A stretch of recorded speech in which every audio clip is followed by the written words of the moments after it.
强势回归的萧炎而出的陨落心炎逃走，苏谦率领内院长老，他们竭尽全力，暂时将陨落心炎逼回炼气塔。场浩劫即将降临迦南学院。Lúc này, vừa khi lọt vào bên trong không gian kia, Tiêu Viêm liền xuất hiện ở một nơi xa lạ. Trước mắt anh ấy xuất hiện một bộ xương khô. Trên tay bộ xương này xuất hiện một đốm lửa dịu hỏa. Tiêu Viêm lập tức nhận ra nó là Vẫn Lạc Tâm Viêm, bởi thế anh ấy vô cùng bất ngờ. Ngay lập tức, Tiêu Viêm liền chậm rãi bước về phía bộ xương kia và cẩn thận xem xét.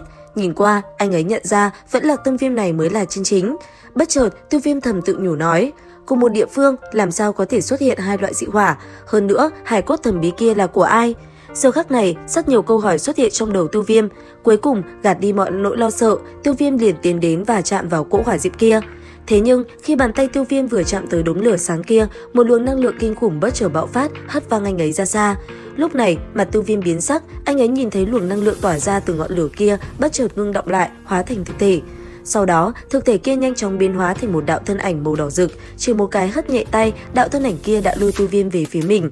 Giờ khắc này đây, Tiêu Viêm lơ lửng giữa không trung, còn đạo hỏa rực kia nó dần dần biến đổi, một thân ảnh lão nhân liền hiện ra. Nhìn Tiêu Viêm, thanh âm vị lão nhân kia vang lên nói: "Vẫn Lạc Tâm Viêm, không nghĩ tới nó đã bị thu phục rồi." Nghe vậy, Tiêu Viêm thanh âm vang lên nói: "Không biết lão tiên sinh ở chỗ này, tiểu tử đã mạo phạm xông vào, mong tiên sinh thứ tội." Nghe vậy, bóng người giàn mua động thủ, Vẫn Lạc Tâm Viêm từ giữa ngực Tiêu Viêm từ từ bay ra, cuối cùng lao về phía vị lão giả kia và xoay quanh ông ấy. Cảm nhận được sự nóng bỏng này, vị lão giả kia vô cùng sung sướng, sau đó vừa cười, thanh âm ông ta vừa vang lên nói: "Ta vốn từng một lần là chủ nhân của Vẫn Lạc Tâm Viêm, thế nên nó với ta vẫn có chút quen thuộc. Hơn nữa, khả năng khống hỏa của ta hơn ngươi rất nhiều." Nghe được lời này, đồng tử trong mắt Tiêu Viêm co lại, nụ cười có chút cam chịu nói: "Lão tiên sinh, thật sự không cần phải trêu chọc ta. Ban đầu, lúc ta thu Vẫn Lạc Tâm Viêm, chưa từng nhận thấy nó là vật có chủ." Thấy Tiêu Viêm nói thế, vị lão nhân đáp: "Đúng vậy, trước khi qua đời, ta đã phóng thích cho nó tự do, cho nên nói nó là vật vô chủ cũng không sai. Yên tâm, ta sẽ không đoạt lại Vẫn Lạc Tâm Viêm của ngươi. Giờ đây, ta chỉ còn lại linh hồn, làm sao gây khó dễ cho ngươi được." Nghe được lời này, Tiêu Viêm mới thở phào nói: "Lão tiền bối nói quá lời, không biết danh xưng của lão tiên sinh là gì?"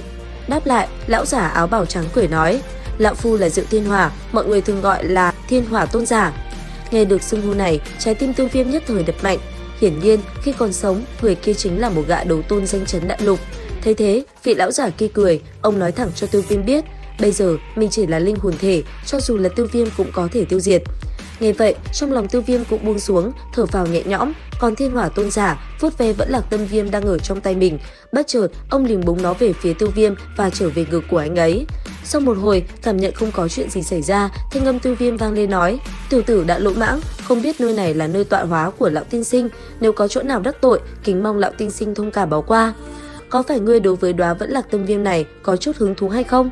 Đó là vật của lão tiên sinh, tiểu tử may mắn có được truyền thừa của một đóa Vẫn Lạc Tâm Viêm, đó chính là phúc phận, tiểu tử thực sự cảm thấy hài lòng rồi." "Tiểu tử, không cần phải khách khí, thời điểm có người trên đại lục đấu khí này lừa dối ta, xa xa ngươi cũng chưa biết đã được sinh ra hay chưa đấy." Dứt lời, ánh mắt Thiên Hỏa Tôn giả nhìn về xa xa, mang theo một chút hoài niệm, nhìn ấu thể đóa Vẫn Lạc Tâm Viêm kia, ông chậm rãi nói: "Năm đó, ta tìm tới chỗ này phát hiện ra tung tích của Vẫn Lạc Tâm Viêm và thu phục nó. Khi ta thu phục được đóa Vẫn Lạc Tâm Viêm trong cơ thể ngươi, ta tiếp tục đi sâu xuống phía dưới, ta lại phát hiện thêm một đóa Vẫn Lạc Tâm Viêm nữa. Bởi vậy, ta đã nhanh chóng thu lấy. Đáng tiếc, chúng lại bài xích lẫn nhau, làm cơ thể ta bị trọng thương, cuối cùng bị tập kích." Nghe vậy, Tiêu Viêm vội hỏi lại nói: "Tiên sinh, là bọn sinh vật tộc thần lăn lửa sao? Xem ra người cũng đã chạm trán với bọn chúng rồi." "Đúng thế, vừa rồi ta bị bọn chúng vây công, bất đắc dĩ mới phải xông vào nơi này." Nghe Tiêu Viêm nói như vậy, ông trầm ngâm nói: "Dường như nó là sinh vật nguyên thủy ở nơi này, số lượng rất nhiều, thậm chí có một con thực lực ngang ngửa đấu tôn cường giả. Năm đó, nó đã đánh ta trọng thương, rất may ta trốn vào không gian chi lực, trước khi qua đời, ta đã để Vẫn Lạc Tâm Viêm ra ngoài." Tới đây, Tiêu Viêm gật đầu trầm tư, còn vị tôn giả kia, ông nhìn Tiêu Viêm mỉm cười nói: "Người muốn có được nó hay sao?"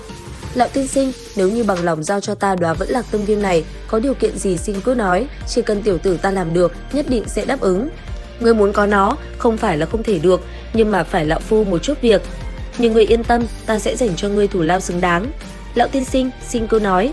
"Ta xem hỏa khí bên trong cơ thể ngươi tràn đầy, mà trong ngọn lửa mang theo một tia bộc khí thanh đạm. Vậy ngươi hẳn phải là một luyện dược sư, liệu ngươi có thể chế đan dược chữa trị linh hồn hay không?" Nghe thế, Tiêu Viêm chợt trầm ngâm, còn vị lão nhân kia, ông đã ngay lập tức đưa ra một quyển trục. Đó là công pháp Khống Hỏa Quyết tâm huyết cả đời của mình. Sau đó, thanh âm vang lên nói, chỉ cần ngươi có thể hỗ trợ cho lão phu, như vậy phần này liền thuộc về ngươi. Nghe thế, Tiêu Viêm liền nhận lấy quyển trục, sau đó chậm chậm mở nó ra và xem thử. Rất nhanh, khẩu quyết của công pháp liền hiện ra. Thế nhưng, khi đọc tới dòng cuối cùng, Tiêu Viêm kinh hoàng, bởi vì khi luyện nó đại thành, có thể so với đấu kỹ thiên giai, đây mới là điều kinh khủng nhất. Trầm mặc kéo dài hơn mấy phút, Tiêu Viêm rốt cuộc cũng thở dài ra một hơi, hai tròng mắt hướng về phía Thiên Hỏa Tôn giả, chậm rãi nói: ta có thể trợ giúp lão tiên sinh chữa trị linh hồn, nhưng hy vọng lão tiên sinh có thể đáp ứng tiểu tử ta thêm một điều kiện nữa. Được, ngươi nói ta nghe một chút. Tại hạ hy vọng rằng nếu như là lão tiên sinh thật sự có thể khôi phục thực lực ngày xưa, có thể bảo hộ tiểu tử 1 năm. Tiểu tử, quả nhiên ngươi cũng không chịu thiệt. Được, ta đồng ý với ngươi. Lão tiên sinh xin cứ yên tâm, đối với chuyện chữa trị linh hồn này, ta cũng không phải là lần đầu tiên làm, coi như là có chút ít kinh nghiệm. Mong rằng lão phu không có nhìn lầm người. Dứt lời, vị lão nhân kia liền đẩy ngọn dị hỏa kia về phía Tiêu Viêm. Thấy thế, Tiêu Viêm liền lấy tụ hỏa hồ ra và thu lấy ngọn dị hỏa kia vào bên trong. Xong xuôi, anh ấy cũng liền cất đi. Còn quyển trục kia, anh ấy cũng nhanh chóng thu lấy nó vào trong giới chỉ. Nhìn hành động của Tiêu Viêm, vị lão nhân kia lại tiếp lời nói: người cũng thu lại bộ hài cốt này đi, dù sao đó cũng là hài cốt của đấu tôn cường giả, hẳn sẽ có một ít tác dụng trong tương lai. Đối với điểm yêu cầu này của Thiên Hỏa Tôn giả, Tiêu Viêm tự nhiên là sẽ không từ chối, tay khẽ tạo một cỗ hấp lực, liền đem toàn bộ đống hài cốt thu vào trong giới chỉ.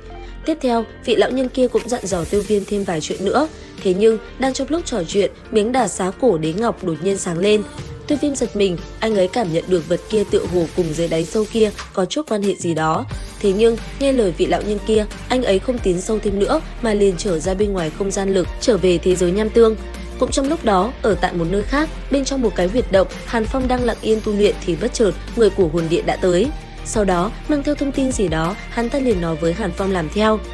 Trở lại với Tiêu Viêm, sau khi vừa trở ra, không lâu sau, anh ấy liền bị đám hỏa thú bao vây, sau đó rất đông, ùn kéo tới. Đối diện với đám hỏa thú này, Tiêu Viêm rất nhanh đã liền đối kháng, thân thể như tia chớp, anh ấy lần lượt hạ từng con một. Giữa không trung, một màn chiến đấu kịch liệt cũng liền diễn ra. Thế nhưng tộc đàn kia quá đông, bởi vậy sau một hồi Tiêu Viêm liền phóng người đi. Lên trên cao hơn, thoát khỏi đám sinh vật kia, Tiêu Viêm dùng viên ma hạch xong lại một lần nữa ngồi xuống tu luyện. Nhờ có ma hạch bổ sung, Tiêu Viêm rất nhanh đã có sự đột phá.